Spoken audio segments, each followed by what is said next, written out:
more than 25 years. Just a few moments ago, I hosted a very special call with two friends, Prime Minister Benjamin Netanyahu of Israel and Crown Prince Mohammed bin Zayed of the United Arab Emirates, where they agreed to finalize a historical peace agreement.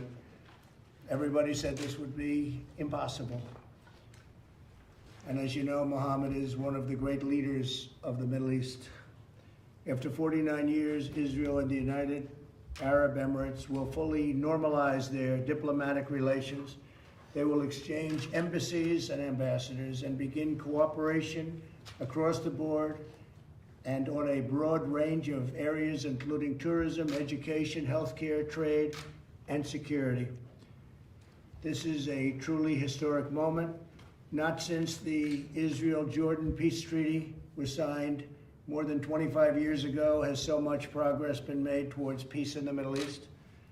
By uniting two of America's closest and most capable partners in the region, something which said could not be done, this deal is a significant step towards building a more peaceful, secure, and prosperous Middle East. Now that the ice has been broken, I expect more Arab and Muslim countries will follow the United Arab Emirates lead, and I want to just thank them for being. It's not surprising, knowing Mohammed so well, it's not surprising they are in that lead position, and normalize relations with Israel.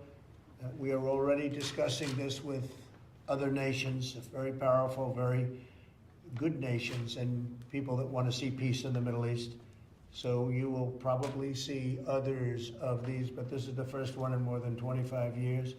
This deal will allow much greater access to Muslims from throughout the world to visit the many historic sites in Israel, which the Muslims want to see very badly and have wanted to see for many, many decades, and to peacefully pray at the Al-Aqsa Mosque, which is a very special place for them. My first trip as president was to Saudi Arabia in May of 2017, and my speech to the assembled leaders of 54 Muslim countries. Every single one was by their leader, their number one leader. It was an amazing, really an incredible event, very important event. I made clear that the problems of the Middle East can only be solved when people of all faiths come together to fight Islamic extremism and pursue economic opportunity for people of all faiths. And when you look at what's happening, you're seeing a lot of progress is being made that nobody thought could possibly be made. And things are happening that I can't talk about, but they're extremely positive. I want to thank the leaders of Israel and the UAE for their courage and for their leadership to forge this tremendous agreement. It will be known as the Abraham Accord.